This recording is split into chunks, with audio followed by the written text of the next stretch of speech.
Hello, welcome back. I'm so happy you're here. Listen, you know what? I'm not even gonna lie to you guys. I'm not gonna lie. There's a lot of shit going on right now, and this episode it's a hot mess. I waited till last minute to do it because I forgot that I was doing this again. There are men working on the roof and it is extremely loud and you're probably gonna hear it. This is about as non-aesthetically pleasing of a podcast episode that could possibly happen, okay? And this was the episode that I decided that I was also gonna do a video portion, which will be available on YouTube. And do I know why? I don't know why. Do I have bleach on my shirt? I have bleach on my shirt. I have stains on my hat. And I don't care, because I'm here. I'm here and I'm doing it. I'm back for season 2, and I wanted to mix things up a little bit and start doing video portions to the podcast, because I think that's cool. I wanted to do it. And today I am just diving in unscripted and just shooting the shit for this episode, because I feel like everything has been so heavy on my podcast, which, you know, that's the point of it. I'm a heavy person. I'm a deep person, and I made this podcast to literally help me process things that have happened in my life and are happening in my life. That's the point of it. And I do enjoy making episodes that are very raw and very open about, you know, some of my experiences, but I feel like today is the day that I want to shake things up. I'm literally so fucking annoyed that it is so loud outside my place right now. But we're gonna roll with it. I'm sorry. This is not gonna be the calming experience that maybe you hoped for. So bear with me, okay? So I decided for this episode that I just want to talk about things that I like right now.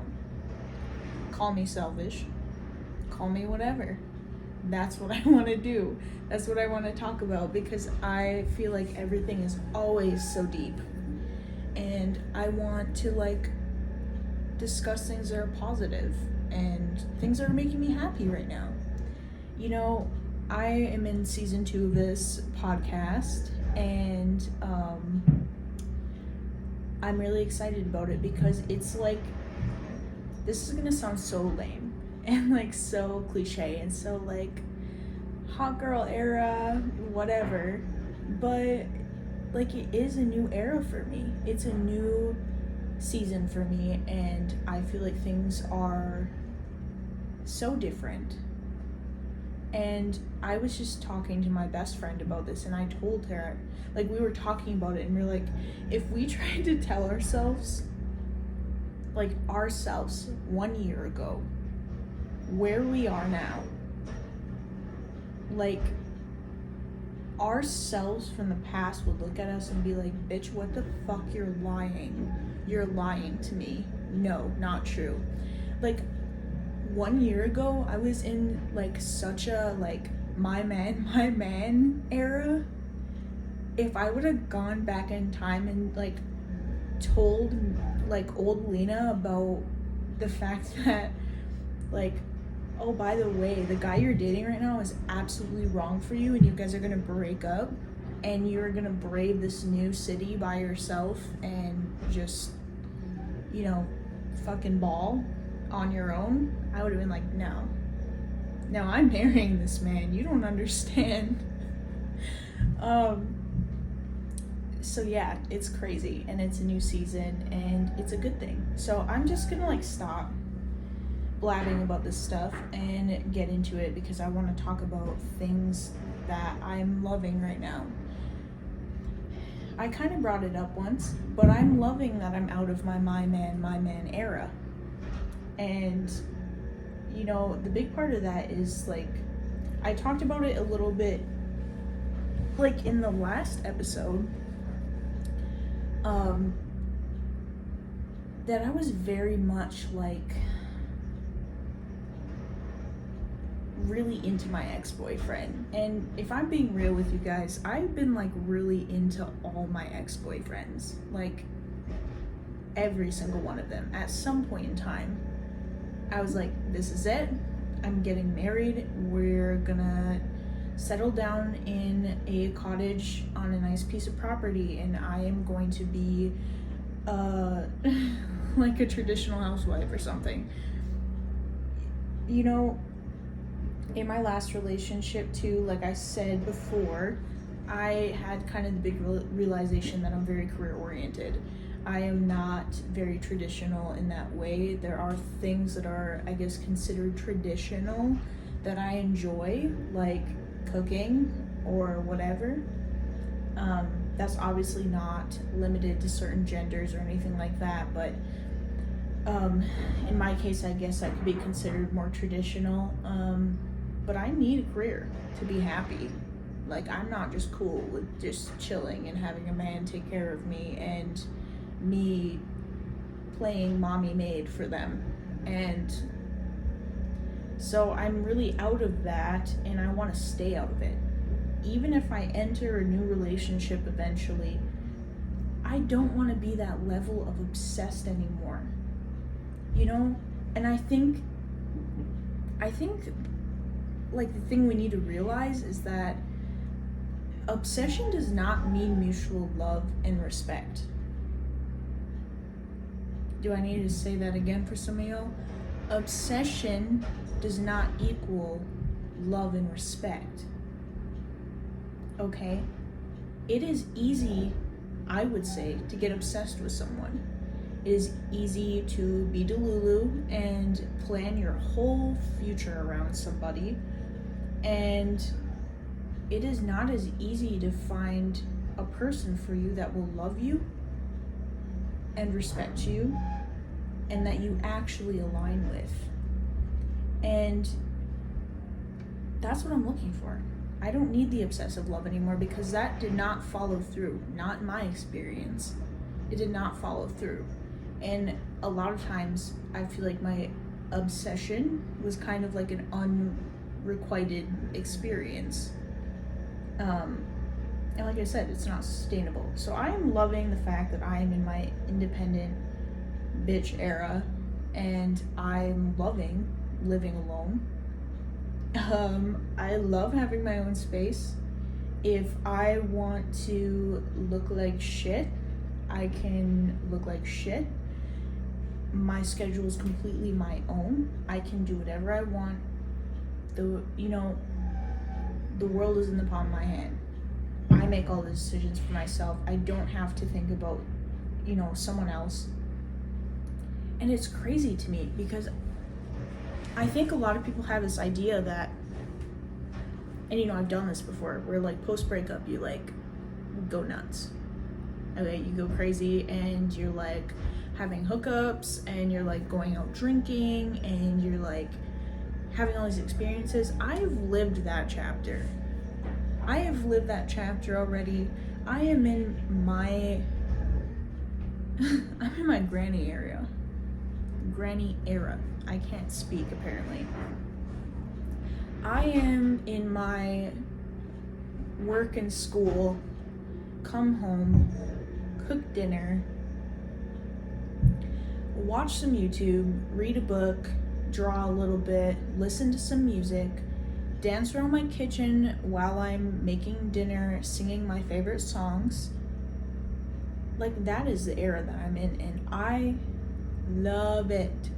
I love it, because I'm like finally reconnecting with me and what I like and who I am as a person, and not worrying about who do I need to be for this person that I'm obsessed with, because if they don't like me back, I'm gonna have a meltdown. I'm not doing that right now. And it's really, the focus really is like on myself, and it's beautiful. Okay, like, speaking of which, I am loving music right now. And I'm not gonna lie,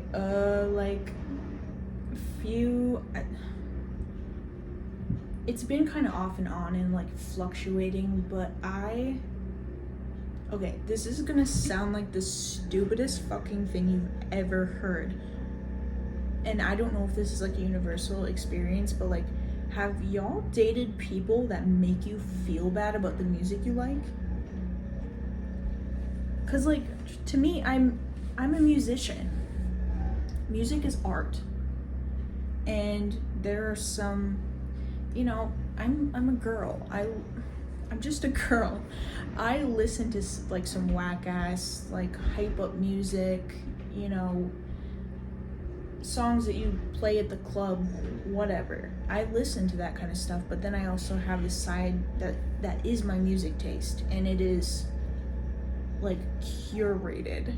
It is curated, and it is some artists that I have been listening to since 2012, 2013, and I've like watched their careers grow and change and fluctuate, and like there are some artists that even have grown really popular in recent years that like I found them at their beginnings, dude, like OG fan. And a lot of those artists are like Lana Del Rey, Arctic Monkeys, The Neighborhood, Billie Eilish. Let me think about this. I listen to a lot of music. SZA, I hope I'm saying that right. SZA, I listen to her a lot. Her, like Her. If y'all haven't been put on her, she is her. Beautiful, beautiful vocalist. Absolutely love her music. And I listen to a lot of different artists, here and there. I was really big into the 1975. I really like Suicide Boys. I really like Mac Miller. Mac Miller, so good. And so like, I painted the picture for you, like that genre, Cigarettes After Sex, that genre, which is, it's kind of known to be like edgy, and they're writing really like emotional, artistic music. And almost every single person that I've dated has like, when I share my music with someone that I've been with, I'm like bearing my soul to that person. I'm like, this is something I love, and I'm sharing it with you, and it's not something that I share with everyone, and I want to show you this music so you can appreciate it. And they'd be like, oh, your music's depressing. Why do you listen to such sad music all the time? Bro. Really? So, like a crazy person, instead of me doing my thing, and I had gotten better with it, instead of me doing my thing and being like, this is the music I like and I'm not ashamed about it, I would literally curate my playlist to match what my partner liked. And basically gaslight myself into being like, this is the music I like. And, me being like a person that listens, I would say I listen to like technically every single genre of music that probably exists. Like, I'm all over the place. I have almost 1,000 songs in my Spotify playlist for this year alone. I can appreciate all different kinds of music, but like, it was to the point where I was like ashamed of the music I like, because it is deeper and maybe a little more somber, but that's what I like. And I've been reconnecting with artists that I haven't listened to in a really long time, or in like a couple years, and kind of falling back in love with some of those artists that I really, I was really into. And, it's nice to be doing that again, or to be listening to old songs that I wouldn't listen to anymore and being like, yeah. And like remembering the time of my life or when I first found that song, or something like that. I've just been really loving reconnecting to my music. So that's a major thing I've been loving. I've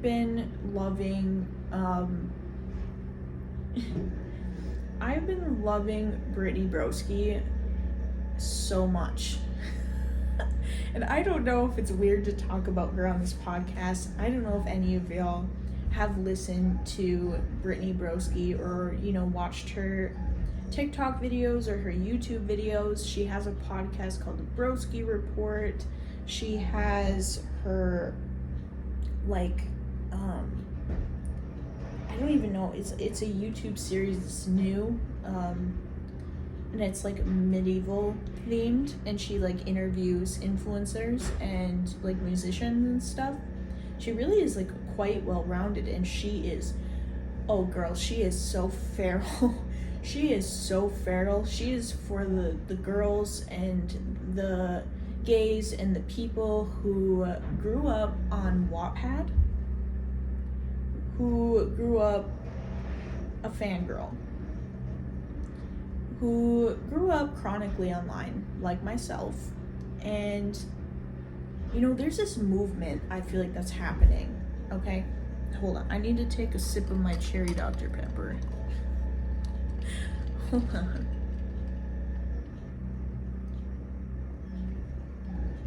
Damn, that's good. Okay. There's this movement that is happening on the internet that I'm loving.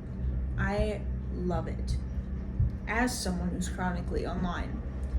And it is the movement of,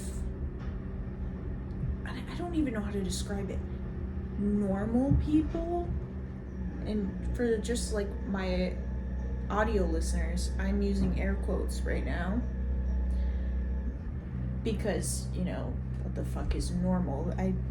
Feral, deranged girls that are chronically online, maybe not so normal, but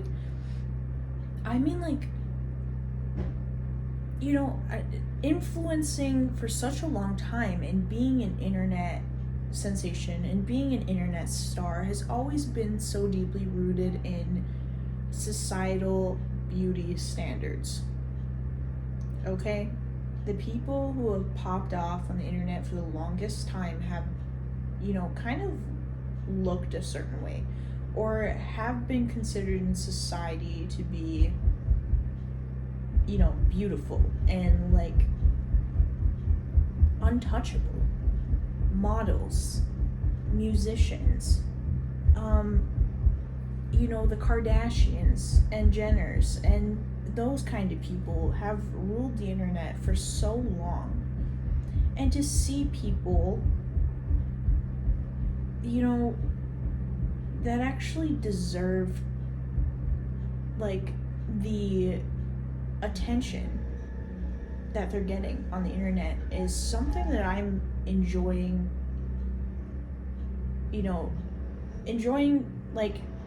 watching happen.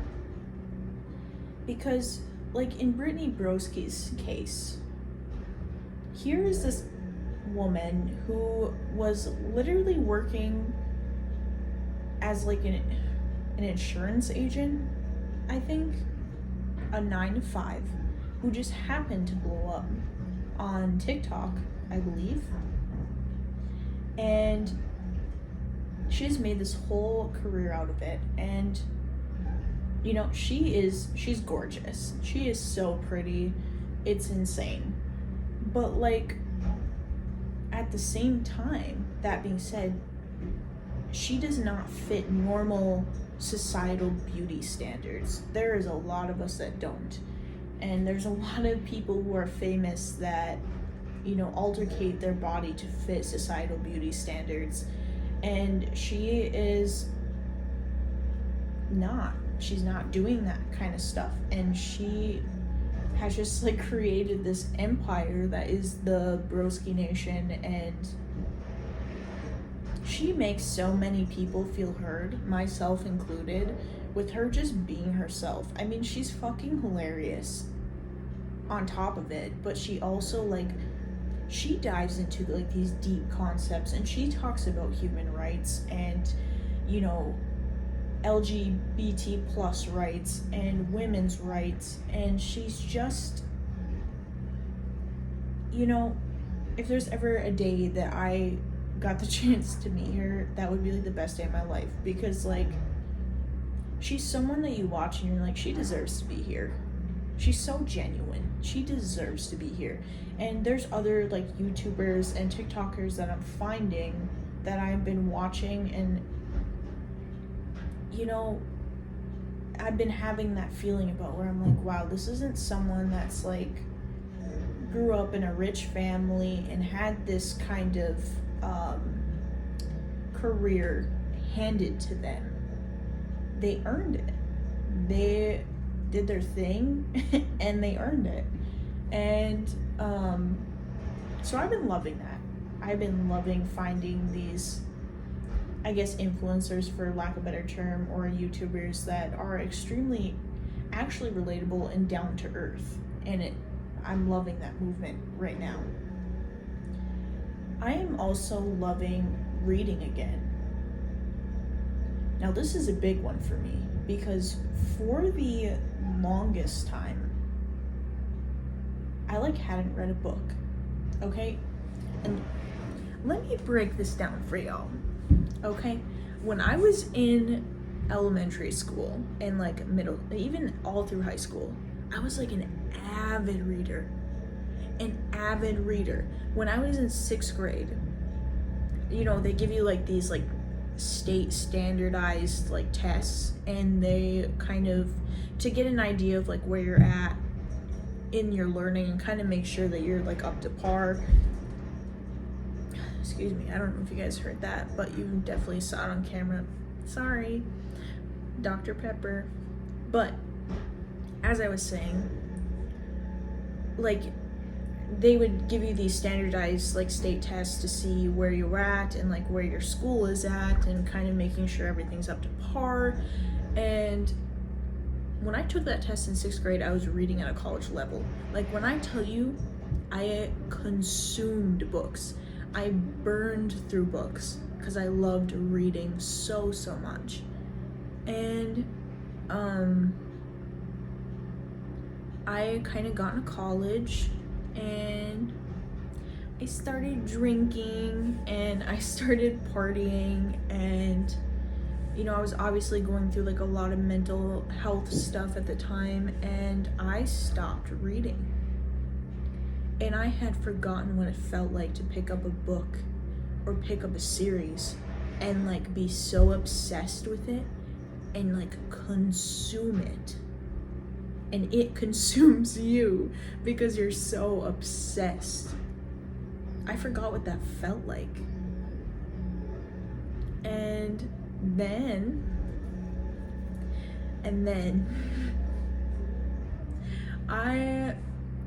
my best friend recommended that I read A Court of Thorns and Roses. And I'd been seeing it on TikTok, and you know, it would come up, and I was kind of in the like outside rings of book talk a little bit. And I was like, it's like so mainstream, and like, and I don't know if it'll be that good.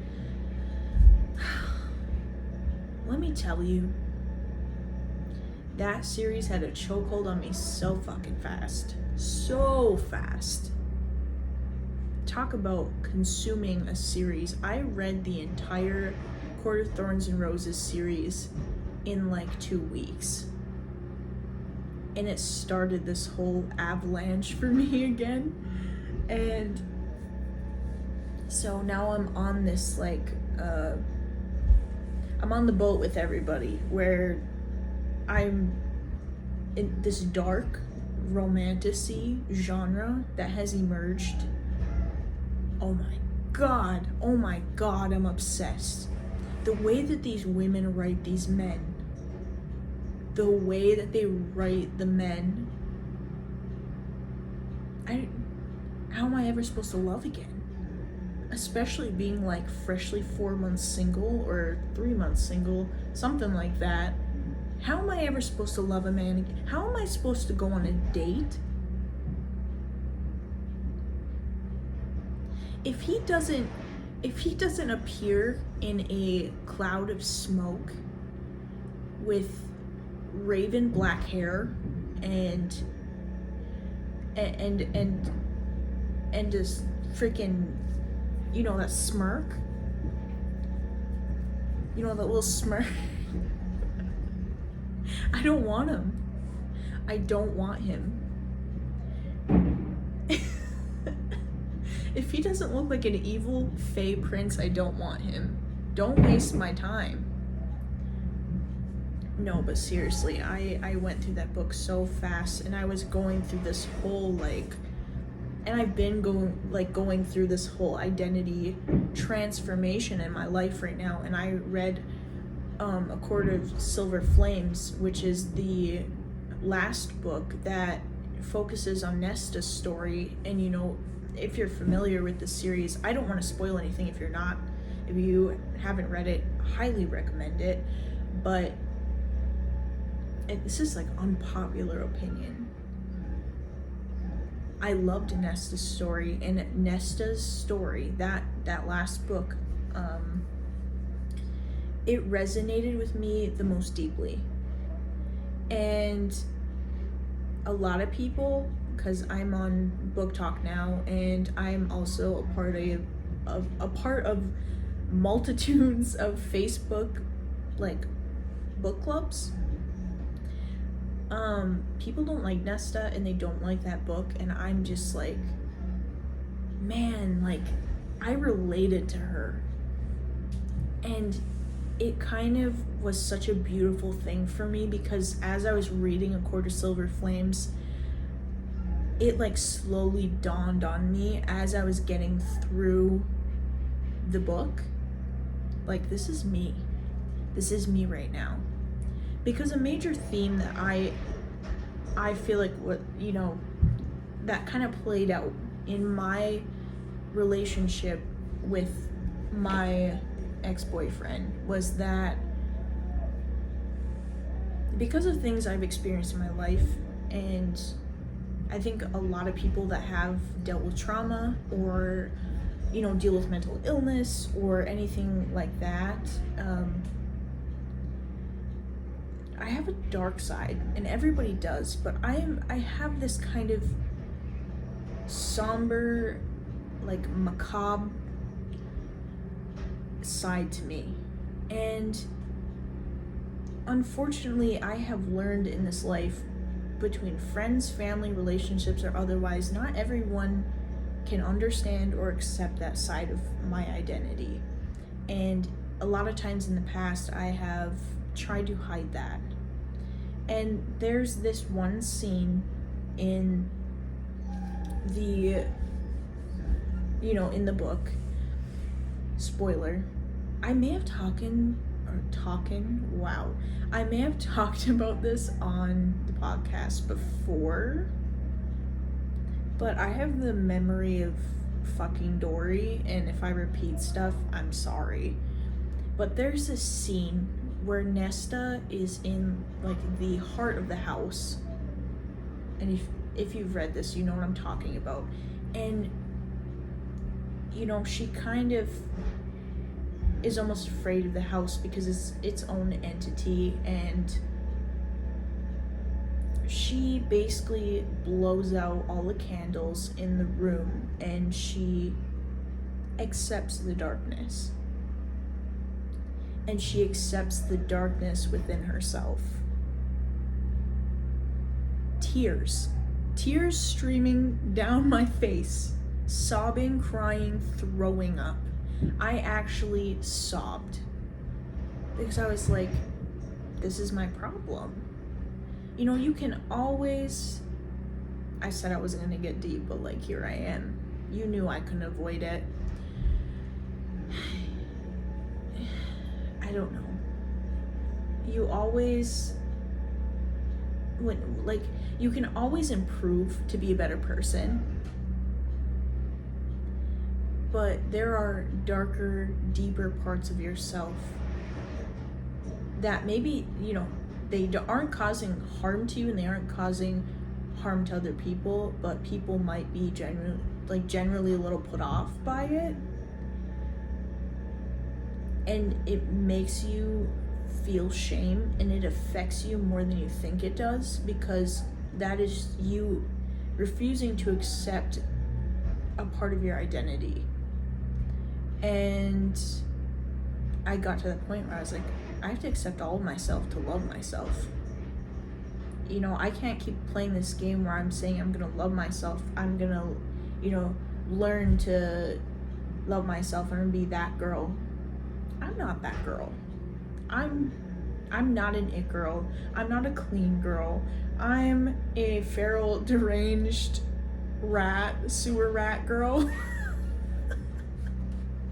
I don't know if you've seen those memes where it's like the sewer rat aesthetic. That's me. The raccoon aesthetic. That's me. And you have to be real with yourself, and you have to be objective with yourself, and you have to be able to sit back and say, I'm not a clean girl, I'm not an it girl, and I don't really fit into these molds that maybe are perceived as the most beautiful or the most ethereal, but I'm still beautiful. I'm still me. I still love me for who I am. So yeah, Court of Thorns and Roses, dude. Sarah J. Maas, she has a way of, she's a beautiful world builder. The scenery description is incredible. The stuff besides the boinking is, obviously the boinking's hot, but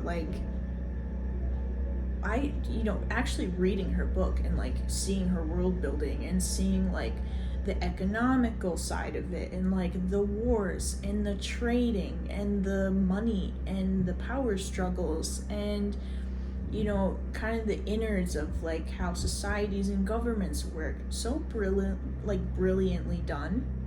And then throwing in there that I feel like you don't see this enough, okay? Especially in fantasy. When something happens to you, or you see somebody die for the first time, or you have a near-death experience, that is traumatizing.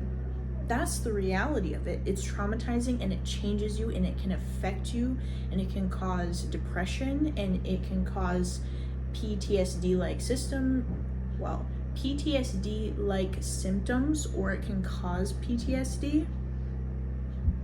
And the way that she so beautifully ingrained that in, she was so real for that. So real for showing the reader that,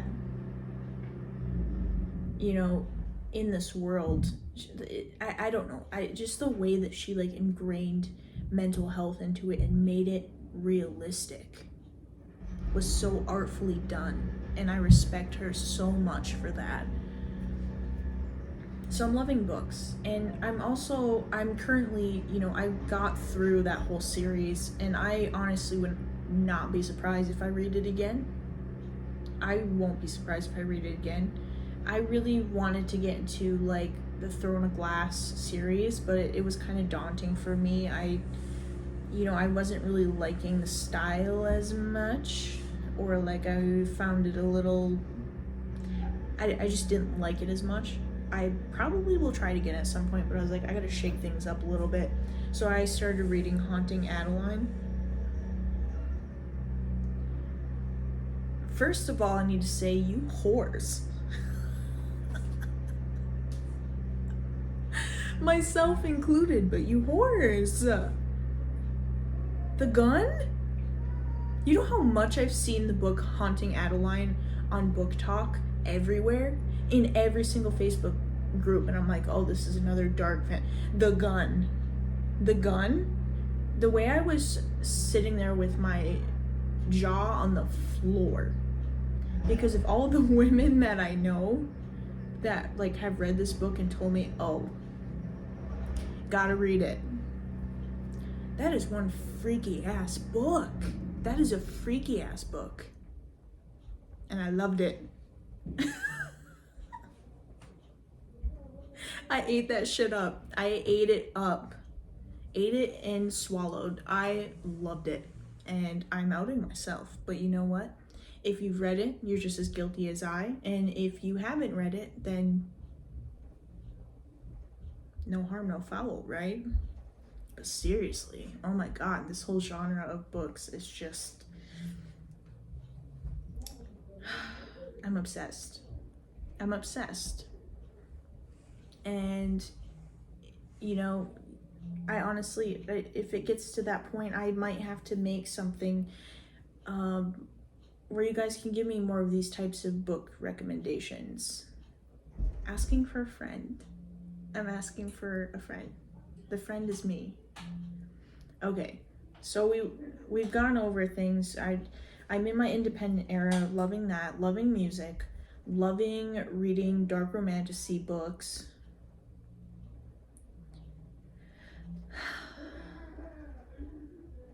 I don't know if y'all can hear that.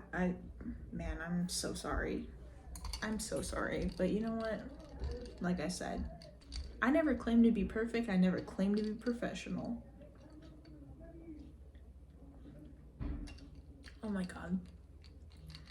I went and bought a 12-pack case of cherry Dr. Pepper for myself. And I don't regret it. I don't regret it at all. I'm trying to think of what else I've been loving. Oh my god, this is a big one to talk about. So I have made the decision. Oh my god.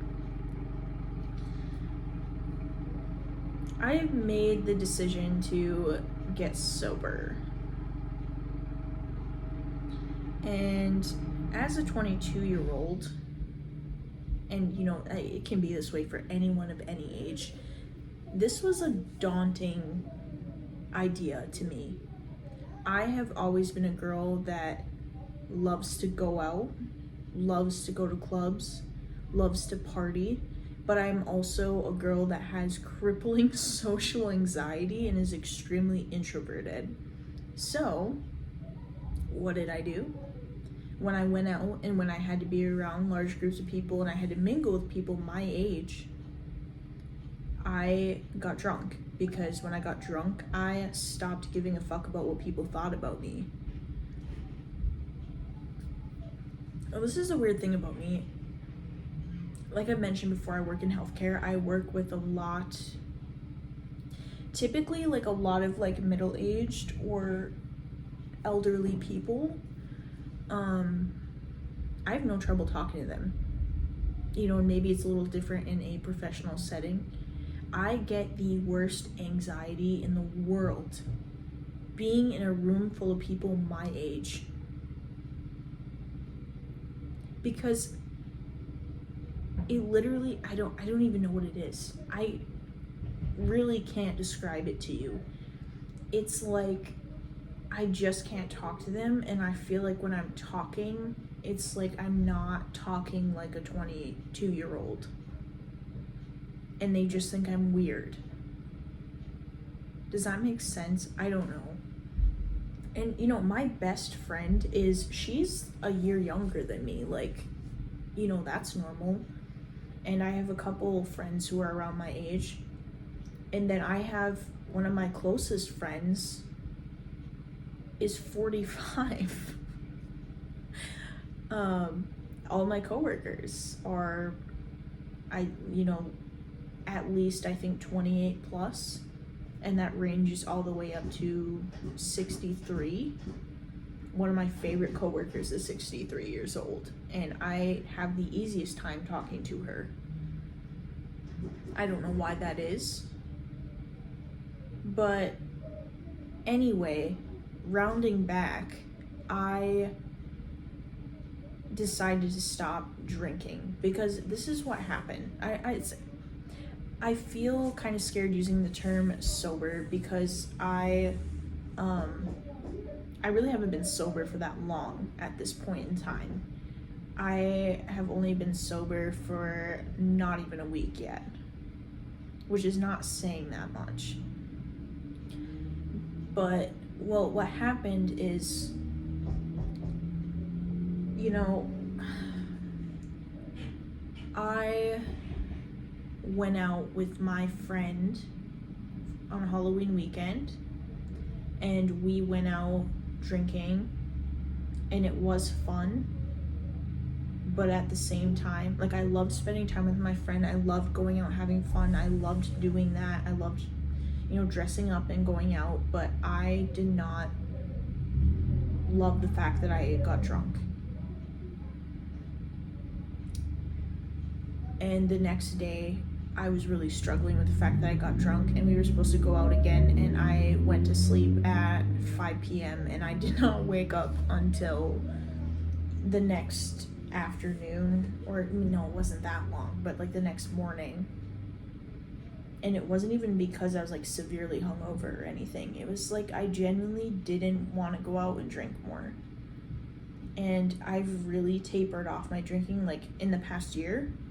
Compared to what I used to drink, y'all don't even know. I was a fucking alcoholic my freshman and sophomore year of college. Like, this is confusing because I'm a transfer student. I'm in college right now. But like when I first went to college, the first 2 years I was in college, I was a fucking alcoholic. I mean, like, drinking and partying on like Tuesdays, Wednesdays, Thursdays, like going on 5-6 day benders. Yeah, it was bad. And I still liked to drink quite a bit in my past relationship. It was not nearly as bad, but I still drank a lot. And then I went through the breakup, and I think, I'm not gonna lie, some shit went down, and I know that I went and I bought a fucking bottle of vodka for myself. And I went like this on video, but it was like this. It was a big bottle of vodka that I went and bought for myself, and I drank half of it in one sitting. And then I was like in the process of moving, and I got really busy, and like I was kind of like sober for a while without even realizing that I was sober. And I was thinking about it. I don't think I had drank before Halloween weekend for like weeks, months maybe. No, not months, weeks for sure. And I was like, I don't really like see the point of me doing this anymore. Like, I don't enjoy it anymore. It doesn't make my body feel good. Like, I've talked about having PCOS, polycystic ovarian syndrome, and it's an inflammatory medical condition, and alcohol is very inflammatory to your body. And just in one night of drinking fairly heavily, I was bloated, I was in a lot of pain, I broke out cystic acne really badly, like, and I was like, man, this just like isn't worth it to me anymore. And I didn't get the rush that I used to get. Like, there used to be such an adrenaline rush for me going out and drinking, especially before I was 21 in college. And because I was doing something naughty that I wasn't supposed to do, and I got an adrenaline rush off of that. And now I'm 22 years old. I've had more than my fill of alcohol, and I have no fucking interest in it anymore. And I also have this mindset where, like, if I want to go out, that's totally fine. I'll still go out. But I need to learn to socialize again without needing alcohol. Because it has been years since I have comfortably went and was able to socialize with people around my age group without needing alcohol. And, in a sense, I feel like if I do that and go out and make friends when I'm blackout drunk, they're not really getting me. You know, who I actually am on an everyday basis. They're getting fun, chaotic, alter ego, whatever I am when I'm drunk. But they're not really getting me. So it's not fair to say I've been completely sober for a while, because obviously Halloween weekend I was not. But I have majorly cut back and I'm sober now, and I feel like I'm really happy about it. And I really don't think that I'm gonna miss alcohol. I think when I go out for like the first few times, it's gonna be challenging for me to not drink, and it's gonna be what I want to do, and there will be a little battle there. But in general, I really don't think I'm gonna miss it. So that was a lot. That was chaotic. You guys can probably hear the men outside. I shouldn't say just men. There might be women out there working too, or whatever. There's people out there working on the roof still, and they probably made a lot of noise, and I'm sorry. But I didn't want to skip this week, and I don't want to skip any weeks, because it's really important to me to do the podcast, and I love doing it. And it's like, if anything, my little audio journal, and you guys are just along for the ride, and I appreciate every single one of you. So thank you for being here, and I hope you have a wonderful rest of your week, and I will see you next Friday. Bye.